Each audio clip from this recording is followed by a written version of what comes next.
क्या होता अगर दुनिया की सबसे पुरानी सभ्यता ने एक ऐसी मशीन बनाई जो हजारों लोगों को खिलाती, राष्ट्रों को एकजुट करती और 40 सहस्त्राब्दियां तक टिकी रही, केवल एक ही दोपहर में नष्ट हो जाने की। सभ्यता की शुरुआत के बारे में जो कुछ भी आप जानते हैं उसे भूल जाइए। 40,000 साल पहले, पिरामिडों से पहले, स्टोनहेंज से पहले, लिखित भाषा से पहले किसी ने एक मशीन बनाई और वो आज भी खड़ी है। ऑस्ट्रेलियाई आउटबैक में छिपा ये रहस्य मानव इतिहास को फिर से सदियों तक इतिहास की किताबों ने हमें एक सुविधाजनक झूठ परोसा। उन्होंने शुरुआती आदिवासी ऑस्ट्रेलियाई लोगों को सामान्य खानाबदोश के रूप में चित्रित किया, जो एक कठोर और निर्दयी महाद्वीप पर जीवित रहने का संघर्ष कर रहे थे। ये पाषाण युग का लेकिन न्यू साउथ वेल्स में बारवन नदी के बहते जल के नीचे धरती एक अलग ही कहानी सुनाती है। यदि ये लोग केवल खानाबदोश शिकारी संग्रह करता थे तो इस विशाल और स्थायी ढांचे का निर्माण। इसका जवाब है बायामे का नंगुन्नू ब्रेवारना मछली जाल। अनुमानतः 40,000 वर्ष पुराना ये आधा किलोमीटर लंबा जल कृषि परिसर गीजा के पिरामिडों से दसियों हजार साल पहले का है। ये दुनिया की सबसे पुरानी जीवित मानव निर्मित संरचना है। ये मृत राजाओं के लिए बनाया गया कोई निर्जीव स्मारक नहीं था, ये एक जीवंत सक्रिय इंजन था।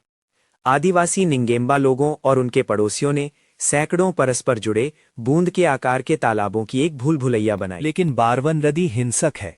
मौसमी बाढ़ इस घाटी में इतनी तीव्र गति से आती है कि आधुनिक कंक्रीट भी नष्ट हो जाए। टिके रहने के लिए इन प्राचीन इंजीनियरों को पानी को ही मात देनी थी। उन्होंने दीवारें बिना किसी मसाले के बनाई। इसके बजाय उन्होंने एक परिष्कृत कीस्टोन लॉकिंग प्रणाली का उपयोग किया, जिसमें पत्थरों को सीधे नदी के तल में जड़ा गया। पारगम में सूखी पत्थर की दीवारें तेज पानी को गुजरने देती थीं, जबकि संरचना जैसे ही बाढ़ का पानी उतरता, ये मशीन सक्रिय हो जाती। ये बहुस्तरीय प्रणाली नदी की जलगतिकी के अनुसार सटीक रूप से अंशांकित थी। ये प्रवासी मरे कॉड और येलोबेली मछलियों को पेलिकन की चोंच जैसे आकार के विशेष तालाबों में ये एक स्वचालित कारखाने की तरह काम करता था। आदिवासी मछुआरे उथले पानी में उतरते, मछलियों को हाँकते और एक रणनीतिक रूप से रखे गए पत्थर से संकरे मुहाने को बंद कर देते।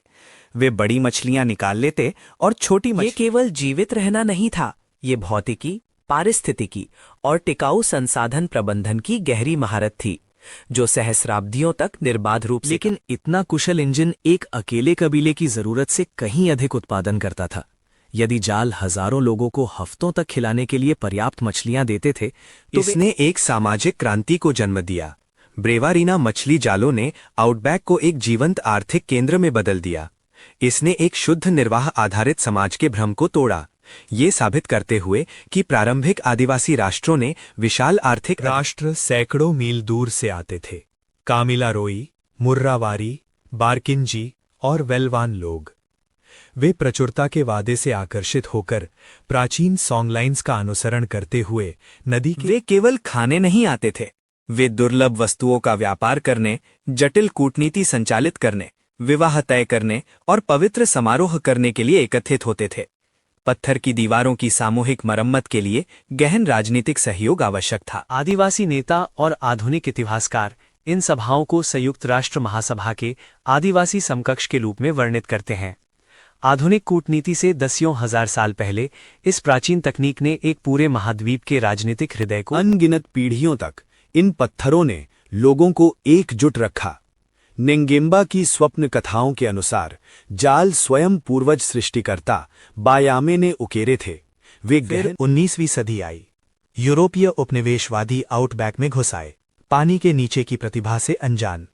उनके लिए दुनिया की सबसे पुरानी मानव निर्मित संरचना एक बाधा से अधिक कुछ नहीं थी। बसने वालों ने पवित्र दीवारों को तोड़ना शुरू कर दिया। उन्होंने अपने पैडल स्टीमरों के लिए रास्ता साफ करने हेतु कीस्टोन पत्थर उखाड़ दिए। इससे भी बुरा, उन्होंने प्राचीन पत्थरों को लूट लिया और उन्हें स्थानीय कच्ची सड़कों और इमारतों की लेकिन सबसे विनाशकारी आघात 1971 में आया।